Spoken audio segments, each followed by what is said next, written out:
You deserved everything you got. This is a union city. That is a Philadelphia tradition. Seize the means of podcasting. Oh, God, the bosses crushed us. Let me tell you one thing else. In oldie-timey times, Who said it? Kanye West or Thomas we Paine? will not raw dog reality for that one. The pleasure of the flesh is in solidarity. The Scab Buster. It's going to be wholly unprofessional. Keep together strong. Let that be your mantra. As a proper Philadelphian, I like trolleys. So, There we go. All right, well, fine. Well, let's talk about trolleys, Gabe. So the one of my favorite things about trolleys is how every single really just public transit in general.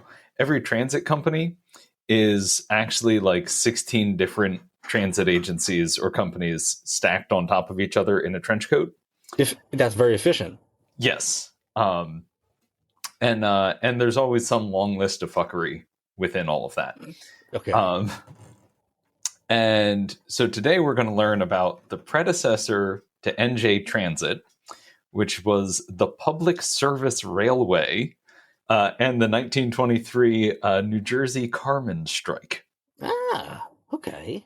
So the Public Service Railway was founded on the 6th of May, 1903. It was a merger of 4 different trolley companies and a power company.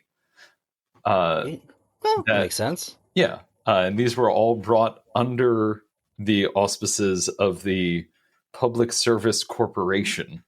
It was split across 3 districts. First district was Bayonne, Jersey City, Hoboken, Union City, and Northern Hudson County. So that's all like North Jersey. Well, that's where a lot of the cruise ships go out, is Bayonne these days. Yep. Then you had second district covering Newark, the Oranges, Bloomfield, Passaic, and Patterson. Okay. And then the third district was Elizabeth, which is right below Newark, and covering all of South Jersey. Oh, there we go. So, like, you had basically all 3 districts were centered right around New York City, and then the third district just covered everything south. Everything. Then on August 20th, 1907, they officially incorporated the Public Service Railway Company as an official subsidiary of the Public Service Corporation, which was the Public Service Corporation was a weird, like, public-private partnership of a bunch of different utilities that all came together, or different utility companies that all kind of came together under one umbrella. Okay. And it was still like privately managed and had shareholders, but then had a bunch of agreements with the state and had some limited amount of state oversight. But it was, I mean, the normal thing of like, you take a public good and then privatize it. And it gets better, Gabe. Yeah. Tenfold. Speaking of adding middlemen, this is like 6 layers of middlemen just to like get gas into your house. They expanded service, reorganized into 5 divisions, and then added a 6th division for Bergen County. So now they had the Hudson Division, covering Bayonne, Jersey City, Hoboken, West New York, and Northern Hudson County. Essex Division, covering Newark and Essex County. The Passaic Division, covering Patterson and Passaic. Central Division, covering Elizabeth, as well as the Fast Line, which was another subsidiary of the Public Service Corporation. This was operated by the Public Service Railroad Corporation, which was different than the Public Service Railway Corporation or company. Okay. It's because they were Public Service Railway operated trolleys, Public Service Railroad operated commuter trains. Gabe, how many times have you gone crazy researching this topic? Oh my God. Many. And then the Central Division of the Public Service Railway, so the trolleys, was Perth Amboy, New Brunswick, Bound Brook, Plainfield, Rathway, and Elizabeth. And then the Southern Division was Camden, Riverside lines, and basically just ran interurban trolleys around Camden and up to Trenton. And then the Bergen division operated Bergen County Hudson River line up to Patterson and Passaic. I have not seen a map of this, so I don't know where they were, because they have the Passaic division, and then the Bergen division operates lines to Patterson and Passaic. But anyway, like I said, multiple companies all stacked on top of each other in a trench coat. Weird. Theoretically, there was public oversight of all of this, but that didn't really. They never seemed to actually do anything with that. Then you have the New Jersey Transportation Company, which is still owned by the Public Service Corporation, but is separate from the Public Service Railway. Yeah. And that operates buses. Okay. Specifically, jitneys. Ooh. So we're going to get into why jitneys are so prevalent across South Jersey. So the Public Service Railway Corporation, they had 6,000 employees across, who were represented by 9 separate locals of the Amalgamated Association of Streetcar Railway Employees of America. Okay. The Amalgamated. The Amalgamated. So they had a contract that was set to expire on July 31st. A strike vote had already been taken early in this early summer of 1921 or 1923. Contract was set to expire July 31st. Then the strike vote was to start on August 1st if negotiations didn't resume. Makes sense. So the union was arguing that the trolley drivers weren't making high enough wages and were dealing with post-war inflation after World War One. Because even though it ended really only 4 years ago, because it was the very tail end of 1918,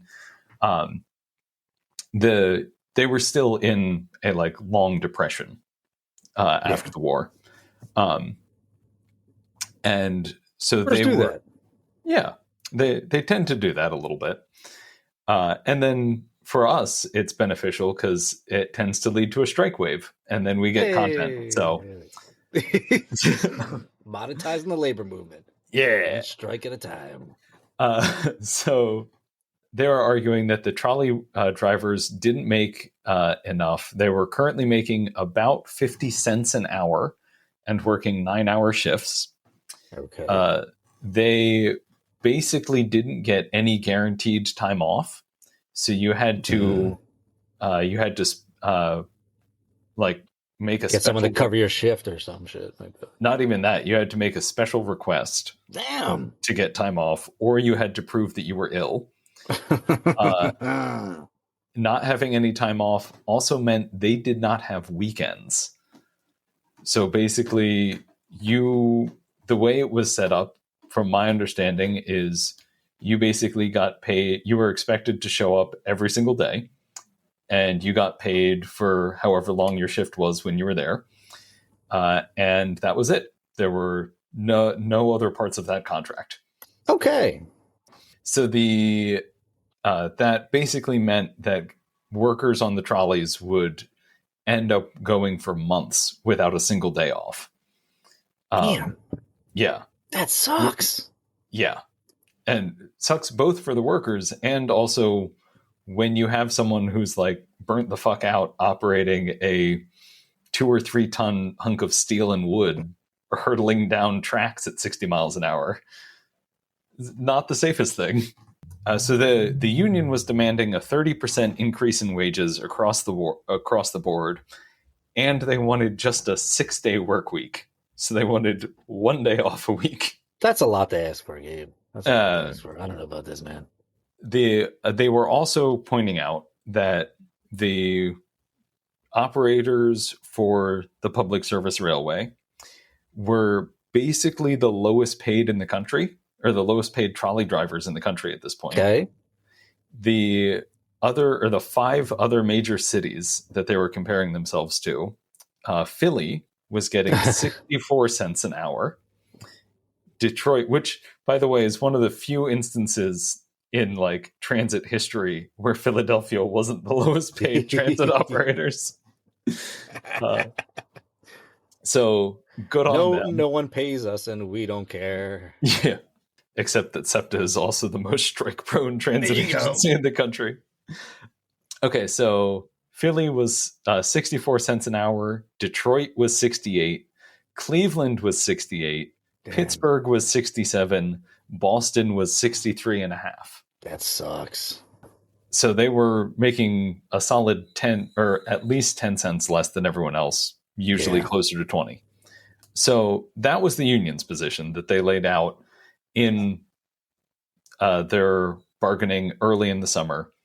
And they basically, they just did the normal thing like, hey, contract's coming up. This is what we would like for the next one.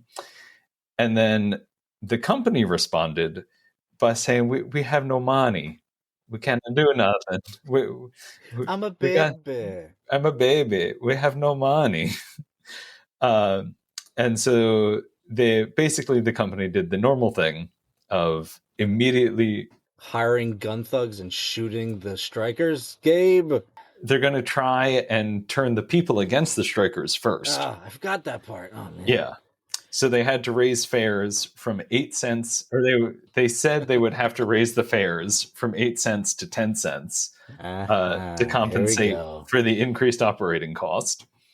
They offered to share their ledgers and basically open their books to the union officials to show that they didn't have any extra capital reserves. Oh, yeah. Uh-huh. Yeah, I trust the books. Uh-huh. And the president of the company, Thomas N. McCarter, wrote a really, really long-winded letter to all the employees, basically being like, you shouldn't strike, the company has no money, and you're paid exactly what you're worth. The normal nonsense. That'll work. Yeah. It did, however, take up I think 4 solid columns in the Courier News, the Camden newspaper. And yeah, it was long-winded. The public opinion, at least from the reporting I was able to find, basically, even with the threat of a fare hike, most of the public was on the side of the workers because they were all dealing with the same shitty wages and rising inflation and everything else. So understandably, they were willing to side with the workers for a change. But there was also obviously rumbling that if the company did raise rates or did raise fares, that would probably flip real quick. So basically, the company, despite being given ample warning about all of this, didn't take any opportunity to actually negotiate, surprisingly. No. And everyone started kind of getting really, really nervous that this strike was going to happen and all public transit in New Jersey was just going to shut down across the entire state. So the mayor of Newark, Frederick Charles Breitenbach. Oh. It's a great name. Great name. Hosted a conference to get all members to meet and discuss in order to basically force them to negotiate. So that was on July 26, 1923. He had the vice president of the Amalgamated, the transit union, a guy named Patrick J. O'Brien, who actually came down from New York City to oversee negotiations. And supposedly, or he was intending to meet with representatives from the company to actually negotiate. And he was there with other union reps as well. So they had both, they had delegations from the union. They had a bunch of delegations from all of the municipalities that were going to be affected by the strike. And then the company didn't show up.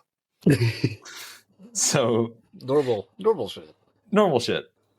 But the union men who were there, along with all of the elected officials, they adopted a resolution, or the union adopted a resolution with input from all the mayors and state officials that if the company agreed to arbitration, they wouldn't strike, and they would call off the strike and just continue under the old contract until negotiations were complete. Yeah, That's fair. Yeah. So William Wapner, who's the head of the union's joint board, presented the same demands to president of the company, McCarter, earlier in the week, but was rejected. Then by Sunday the 29th, basically everyone knew the strike was coming. Yeah. And because the company was just completely refusing to talk to anyone. Yeah. Even the elected officials who supposedly had oversight of this public-private partnership. And don't you love that companies can just do that? Yeah, it's great. And we're not having any current side effects of that. Now we're good. Issues. Yep, it's fine. We have a strong and stable regulatory state. So by... Yeah, it smells musky in here. I don't like that. Ugh.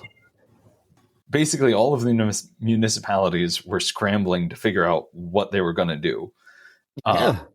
And the mayor of Gloucester City, which is just south of Camden, actually came out to the press and just said, like... Good for him. You know.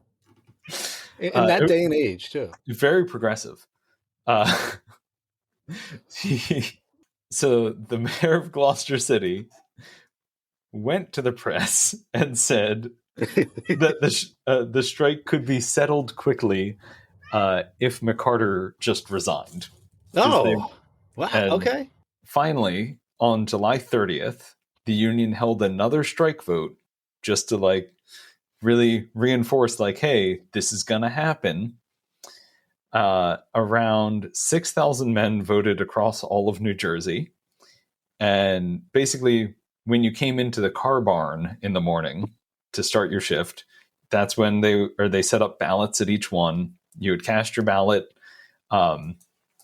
throughout the workday whenever your shift started. And they also had a bunch of large rallies. At the rally hosted by Local 880, which represented Southern District, so basically all of South Jersey. Mm-hmm. The president of 880 gave a guy named Willard Killey, gave speeches encouraging the men, stating that their demands were not only reasonable, but also quite just. Okay. They had an international organizer from the AFL, William Collins, also there to give speeches. And the crowd that had showed up for the rally was basically just getting all riled up, cheering for everybody. Nice. And also was cheering on every single worker that went up to cast their ballot. Okay. I like it. I like it. So after the votes were all tallied, there was almost unanimous support for the strike. In Camden, the vote was 487 to 43. Damn. So more than 10 to 1. And they also sped up the timeline for the strike. Initially, it was supposed to start at 4 a.m. on August 1st. Mm-hmm. And they brought that back to just midnight on the 31st. There we go. We're not, no midnight service. We're just fucking doing it. With all of that announced, across the state, police holidays were canceled. So if you were a police officer currently on vacation, you could stay on vacation until that was done. But if you had not left your home up until that point, you had to show up to work the next day. Okay. Because they were expecting shit to go down. Because the trolley strikes tended to be very violent in this time period. The company was adamant in saying that they were not going to use scab drivers. Sure. And that was because usually trolley strikes got violent because people would drag scab drivers out of the cab or out of the trolleys and beat them up or throw bricks at trolleys that were operating. So the company was very much no, we're going to play nicely. We're not going to use scabs and there shouldn't be any violence. Yeah. Um, Okay. So, in a last-ditch effort to avoid the strike, President McCarter brought one final offer to the union, which was a 5-cent raise. The workers were asking for 15. Yeah. The workers then, or the union then, was willing to compromise down to a 10-cent increase. There we go. And McCarter was like, no, that's impossible. God We don't damn have it. the funds. Yeah. August 1st. Well, the union was playing the game, and he wasn't, though. Yeah. I mean, that's the usual shit. You got to barter Yeah. So for your livelihood. everyone, Fucking sad. yeah. And especially like when everyone is hurting at this point. Yeah. And Well, everybody on one side of the table is hurting. yeah. So the men walk off the job at midnight on July 31st and basically completely shuts down trolley service to 146 cities across New Jersey. Oh. I didn't know there were 146 cities in New Jersey, but I didn't know there were apparently- cities in New Jersey. That's fair. We love you, Jersey. Yeah. So by 2 a.m., all of the trolleys in Camden were securely locked away in their car barns because there were some that had to finish their route. Because if you started your route before midnight, you could complete it and then just walk off when you were done. Okay. The Camden local established their headquarters at Wildy Hall and set up pickets around all of their car barns. And that was mirrored in every other city where they set up big pickets around each car barn. By 5:30 a.m. on August 1st, buses began service to cover the routes previously served by trolleys. Scab buses. And these were still operated, or most of these were still operated by the Public Service Transportation Company, or the New Jersey Transportation Company, which was still owned by the Public Service Corporation. Because they weren't using scabs to operate trolleys, everyone just was kind of like, this is not quite breaking the picket line or crossing the picket line. No, And I don't think so. Yeah, it was. The strikers themselves, at least, did not engage with the bus drivers. So they were willing to allow the buses to operate. Okay. That being said, there were massive police patrols in every city that had a car barn. So the next day of the strike, August 2nd, continued to be peaceful. Wepner gave a speech to the workers in Newark saying, "The war's on. We're prepared to stay out several months if necessary." All right. Damn. All right. Now, it's also worth noting that at this point, they did not have any strike funds. At all? And it was fairly common at this point to go on strike without a plan. Well, without strike funds or giving compensation. And that's when you get into the thing of like Kramer in the bagel factory or the bagel shop, where he's been on strike for like 16 years and just got another job, but he's still technically on strike. There were daily meetings and rallies all basically at every union hall all across the state. And the real test for the buses would come that weekend, because there's usually increased service demand, because summer weekends in New Jersey, everyone's going down to the shore. So, and you get people coming from both like the inland part of the state, or people coming over from Philadelphia to go down the shore. Because this was also back in the day where like you could hop on a train in Philly, take that over to Camden, and then take a trolley all the way down to like Atlantic City or Ocean City. Yeah. We used to be a real country. Okay, so city and state governments started looking into the charter for the Public Service Railway and whether a private trolley company actually made sense for the state of New Jersey. That started to worry the public service railway a little bit. They did not like that. So there was a law just in the city of Newark that if the company failed to provide trolley service for 3 months, the city could start making efforts to take control of the tracks. Damn. So Don't give them 3 months. I give them a week. yeah. But even so, it's still like they started the countdown. That's crazy though. That's a good law. Like, Yeah, I'll take that. That should be for anything. yeah.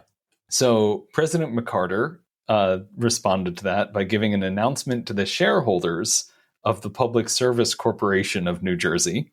This is the important meeting. Yes. This is the most important meeting in this whole story. So far, this is basically the only meeting that he's actually shown up to. Of course. All the other meetings he was invited to. So basically, he explained that the Public Service Railway never produced a profit for them, and that therefore the strike would have little impact on their shares or on their returns or the bottom line of the company as a whole. So he's laying the groundwork for effectively just dissolving the company rather than dealing with the strike. August 6th, the next Monday, the buses were able to handle the weekend traffic for the most part. It's also likely that there was already diminished weekend traffic because everyone knew the strike was on. Yeah. They figured, I can't get down there. Or they don't want to get down there. Yeah. Solidarity, brother. Mm-hmm. So on August 6th, Harry P. Osborne, who is the president of the New Jersey Public Utilities Commission, which is theoretically the government body that oversaw the Public Service Corporation, announced that unless the compromise was reached, the Utilities Commission would would cease to provide, or belay that. The Utilities Commission would provide long-term permits for jitney buses to operate in lieu of trolleys. So that presented a threat to the Public Service Railway because it would basically just replace them with buses. The vice president of the railway had no statement about it, didn't seem to care. Nice. The Wepner, the union leader, said they're still open to arbitration to settle this dispute. We are still here. Yeah, like I'm starving. It would be nice if we could just solve this rather than like completely destroying this company. So throughout the week, Osborne tried to get the Public Service Railway and the union reps into a conference to arbitrate, but the basically railway was refusing to show up as always. Then on August 9th, he revealed the plan that he was going to propose to both parties and just went to the news with it in an attempt to force them to actually like deal with it or to listen. At least something at this point. So what he was proposing was that both the company and the union enter into arbitrated conferences. There would be immediate temporary wage increases for all crews, which they never specified the amount. It would probably have ended up being like a 5 or 10 cent rate. Yeah. Then more wages to be discussed at later conferences. It would replace any unprofitable trolley lines with buses. And then municipalities were to work to remove or reroute bus lines that were in direct competition with profitable trolley lines. Okay. I mean, like, the word profitables are they just flinging that around. Yeah. Because, matters. Yeah. And there's not a huge amount of evidence that you can run or that you can't run public transit profitably. And it should just be a public good. But anyway, as usual, the union was willing to accept all of these proposals, and the railway was still just like, no, I don't want to talk to you. It's fine. Yeah. And they basically said it was a complicated issue that would impact New Jersey's mass transit writ large, and they can't talk about it yet. So the next week, The bus operators then entered the fray. George L. Record, who is a lawyer representing the interests of the bus operators, presented a statement at a hearing about the public transit in New Jersey, which was held by the Public Utilities Commission. Okay. So, yeah. Basically, he said, in the past, the railway has met demands of the workers. He claimed that the railway is simply trying to justify fare increases in order to squeeze the consumer. He suggested that buses could replace the trolleys in all congested areas, and argued that the railway was too bogged down by rental properties and hadn't embraced the jitney coach as a supplement to their trolley service. Really pushing the jitney. Yeah, which allowed jitneys to instead become competition. So basically he was saying, like, you need to use jitneys as a supplement to all of your trolleys rather than trying to fight them. Which, that's not a terrible system. Who are you to doubt El Jitney? Exactly. Jitneys are a New Jersey staple. Yeah. Either that or just put the fucking Wildwood tram cars out in the streets. They're picking up people. Oh, that would be amazing. Watch the tram car, please. Please. Imagine a hit and run tram car. It went that way. Another week of striking and just like general disruption to public life. Then finally on the 21st of August, the railway announced that it would accept a negotiated settlement. Oh, what? Yep. Okay. Basically, it's a game. It's a game. Yeah. There seems to not have been any like public meetings that I was able to find. So they would reduce fares from 8 cents to 7 cents. They would purchase bus lines that were operating in direct competition on July 31st. So not the bus lines that popped up to replace trolleys, but the pre-existing ones.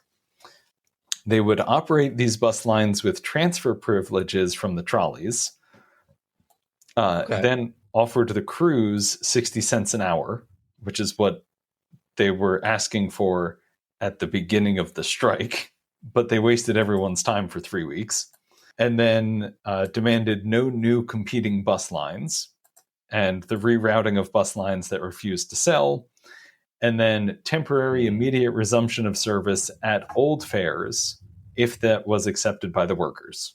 So it was unclear when they were going to drop the fare back down to 7 cents, but anyway, that's what they proposed to both the public and the union. And that would need to be approved by both the workers and the Public Utility Commission. But workers got to vote on it first. On August 21st, Wepner spoke to the trolley workers in what was described as a fiery meeting. Most of the men were still demanding a full 30% wage increase because they had been like out on the street for the past 3 weeks. Yeah. And I think it's fair to like want what you were demanding and deserve. Yeah. But Wepner calmed them down, saying that the 20% increase would keep public sentiment with them and avoid a drawn-out strike, because they had an 8-month strike, I think back in 1919. Oh. And they didn't want a repeat of that because it was very bad. Basically, by the end of the day, the striking workers voted to accept the proposal. Okay. But oh my God. That's only the first step. Because they've asked the company, they've asked the workers, but they haven't asked Jesus yet. What? No, the Public Utility Commission. Oh, okay. I don't need a new character in this story, man. Especially not an omnipresent one. Goddamn. Throughout September, basically like every individual municipality that had trolleys had to vote on this because because there wasn't like an overarching department to manage everything. Yeah. Every city granted its own charter to to the trolleys in its city. So the governor and attorney general of New Jersey issued a ruling that the Public Service Railway Company. Oh yeah, and the other part is that the Public Service Railway was still not operating trolleys in most of New Jersey, or in areas that hadn't yet agreed to the new system. Yeah.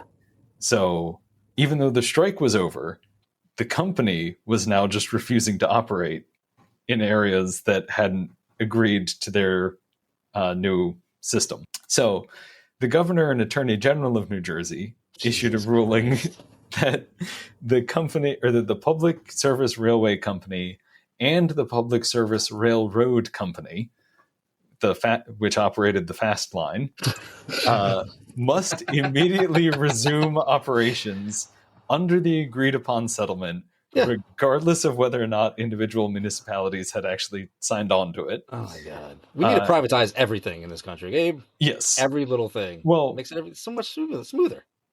So on that note, though, the governor and attorney, in this statement from the governor and attorney general, they said that an inability to turn a profit is not a valid excuse for a public-private organization to not operate. Okay, yeah. Yeah. Hey, fine. I'm okay with that. If you want public funds to be a part of your operating budget, you don't have to turn a profit. Interesting. Like commie talk, Gabe. I know that on this program. So the opposition, or some of the opposition to the agreement, though, actually came from suburban areas in South Jersey that were refusing to accept the deal because they were worried that they were going to lose trolley service. And there were a bunch of mayors from South Jersey that wrote into the paper and were basically just like, my constituents demand trolleys. You do not give us trolleys, we are not signing this. Which, like, that's a whole mood. I love that. Give us trolleys or give us death. Yeah. Very conditional support to what I'm assuming are, like, still deeply racist, extremely anti-communist suburbanites in South Jersey in 1923. I agree with them on this issue specifically. Trolleys are cool. That's how we radicalize them, Gabe. Give them trolleys. And then explain that public-private partnerships don't have to turn a profit. and then maybe not everything has to turn a profit. Ooh. Slippery slope, Gabe. Slippery slope. Then we already had one guy come out, so we're well on our way to fully automated luxury gay space communism. So he was the mayor too. Yeah. So the company had asked for an extension to get its cars back into working order, and basically agreed to get trolley service back online on September 24th, 1923. Okay. So 2 months were 1 month of striking, and then just another month of the company sitting on its hands. Yeah. Doing nothing. Well, come on. Basically, at least the way I read it, is what the company actually wanted to do is get rid of their trolley services entirely and replace all of them with buses, because they thought buses were more profitable. But through both the strike and basically the whole government of New Jersey being like, no, give us fucking trolleys, they got forced into continuing to do their job. So finally, on September 24th, trolley service resumed, the strike was over, and everything kind of went back to normal, with some new jitney coaches. And then just one fun little thing that I found was there was a lot of like fanfare and excitement over the trolleys coming back. And Munger and Long's department store in Camden had a trolley return sale. So if you bought anything in the department store and presented your fare ticket for the trolley or buses, either or, they would reimburse you the price of the ticket. Really? And they had this whole sale going on for the full week after it reopened. Okay. Which, like, that's the kind of shit that we need to, or that I would love companies to do again. But yeah, bring that back, man. Yeah. But anyway, on that now depressing note, that was the 1923 New Jersey trolleyman strike. But bring back the trolleys. I will forgive Mayor Parker all of her other sins if she brings back trolleys. Gabe. Not really, but